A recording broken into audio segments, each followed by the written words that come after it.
আসসালামু আলাইকুম। আপনারা কেমন আছেন সবাই? আমি আলহামদুলিল্লাহ ভালো আছি। আমি একটি কড়াই বসিয়ে দিয়েছি সয়াবিন তেল।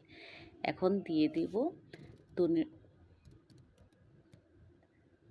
দারুচিনি, এলাচ, পেঁয়াজ কুচি, তেজপাতা। এখন আমি একটু ভেজে নিব।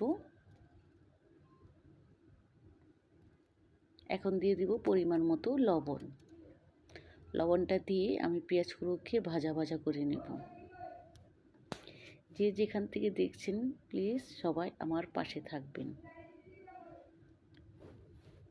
পেঁয়াজগুলো আমার ভাজা হয়ে গেছে। এখন দিয়ে দেব আদা রসুন বাটা। তারপর আমি নেড়ে চেড়ে ভালো করে একটু ভেজে নেব, আদা রসুনের কাঁচা ভাবটা যাতে না থাকে। আর মশলাটা যত কষাবেন, মশলাটা যত কষিয়ে কষিয়ে রান্না করবেন, তরকারি ততটাই স্বাদ এবং মজা হবে। এখন দিয়ে দিব ধনিয়া গুঁড়ো। এবার দিয়ে দিলাম মরিচের গুঁড়ো।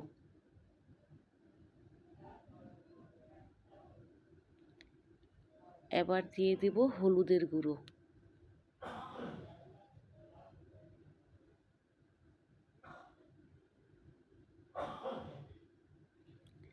এবার একটু নেড়ে চেড়ে নেব। তারপরে দিয়ে দিব পরিমাণ মতো পানি।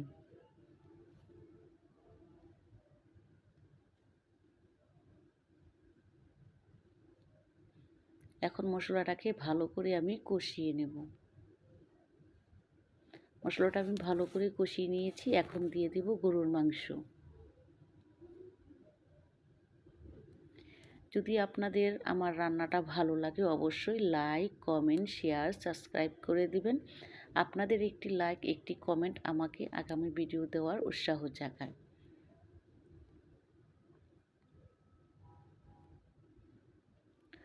আর গরুর মাংসটা রান্না করলে সবাই পছন্দ করে ভাতের সাথে, পোলাওর সাথে, খিচুড়ির সাথে, রুটির সাথে, পরোটার সাথে, যে কোনো খাবারের সাথে গরুর মাংসটা একদম জমে যায়।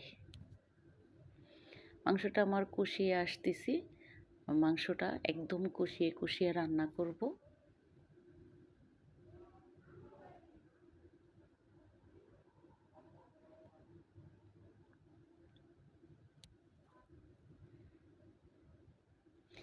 দেশ বা দেশের বাহিরের, কাছের বা দূরের যারা আমার ভিডিওটা দেখছেন অবশ্যই মনোযোগ দিয়ে রান্নাটা দেখবেন। দিয়ে দিলাম জিরে গুঁড়া। আমার রান্নাটা হয়ে গেছে। এখন আমি দিয়ে দিলাম জিরে গুঁড়ো।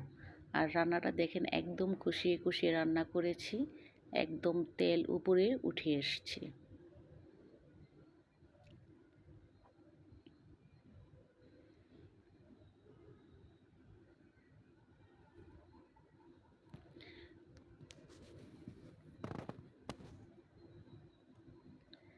সবাইকে আসসালামু আলাইকুম। ভালো থাকবেন। আল্লাহ হাফিজ।